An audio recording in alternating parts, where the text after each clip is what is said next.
12ನೇ ಪ್ರಶ್ನೆ, ಪಂಚವಾರ್ಷಿಕ ಯೋಜನೆಗಳ ಉದ್ದೇಶಗಳನ್ನು ಬರೆಯಿರಿ ಅಂತ ಕೇಳಿದ್ದಾರೆ. ಪಂಚವಾರ್ಷಿಕ ಯೋಜನೆಗಳ ಉದ್ದೇಶಗಳು.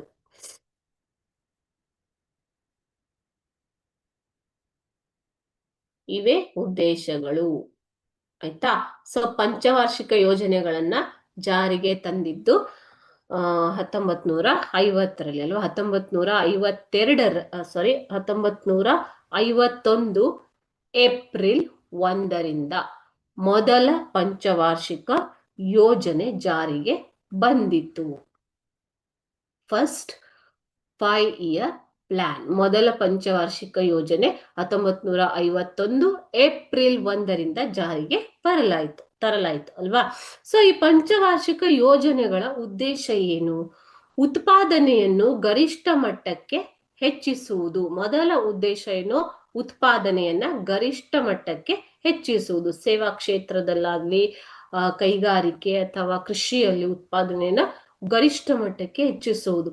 ಎರಡನೆಯದಾಗಿ ಉದ್ಯೋಗಾವಕಾಶಗಳನ್ನ ಹೆಚ್ಚಿಸುವುದು. ಇದರಿಂದ ಆರ್ಥಿಕ ಪ್ರಗತಿ ಉಂಟಾಗತ್ತೆ ಅಲ್ವಾ? ಉದ್ಯೋಗಾವಕಾಶ ಹೆಚ್ಚಿಸಿದಾಗ ಜನರ ಆದಾಯ, ತಲಾ ಆದಾಯ ಮತ್ತು ರಾಷ್ಟ್ರೀಯ ಆದಾಯ ಎರಡು ಹೆಚ್ಚಿಗೆ ಆಗತ್ತೆ. ಸೊ ಇದರಿಂದ ಆರ್ಥಿಕ ಪ್ರಗತಿಯನ್ನ ಸಾಧಿಸುವುದು. ಓಕೆ. ಮೂರನೇ ಉದ್ದೇಶ ಆರ್ಥಿಕ ಅಸಮಾನತೆಯನ್ನ ಕಡಿಮೆ ಮಾಡುವುದು.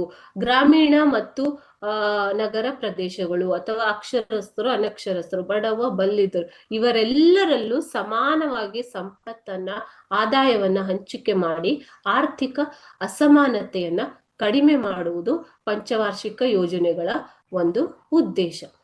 ಅದೇ ರೀತಿ ಆರ್ಥಿಕವಾಗಿ ಸ್ಥಿರತೆಯನ್ನ ಕಾಯ್ದುಕೊಳ್ಳುವುದು. ಹೆಚ್ಚಿನ ಏರಿಳಿತಗಳಿಲ್ಲದಂತಹ ಆರ್ಥಿಕ ಪ್ರಗತಿಯನ್ನ ಸಾಧಿಸುವುದರ ಮೂಲಕ ಆರ್ಥಿಕ ಸ್ಥಿರತೆಯನ್ನ ಕಾಯ್ದುಕೊಳ್ಳುವುದು ಕೂಡ ಪಂಚವಾರ್ಷಿಕ ಯೋಜನೆಗಳ ಉದ್ದೇಶಗಳಲ್ಲಿ ಒಂದು.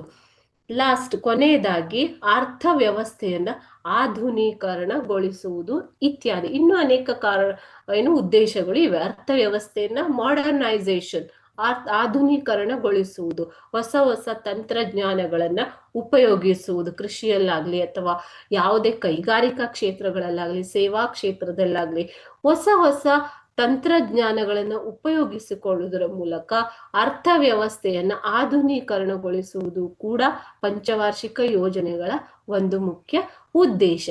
ಈ ರೀತಿಯಾಗಿ ಪಂಚವಾರ್ಷಿಕ ಯೋಜನೆಗಳು ಬಡತನವನ್ನ ಹೋಗಲಾಡಿಸಿ ಆರ್ಥಿಕ ಅಭಿವೃದ್ಧಿಯನ್ನ ಸಾಧಿಸಿ ಆರ್ಥಿಕ ಅಸಮಾನತೆಯನ್ನ ತೊಲಗಿಸುವತ್ತ ಹೆಜ್ಜೆಯನ್ನ ಇಟ್ಟಿವೆ.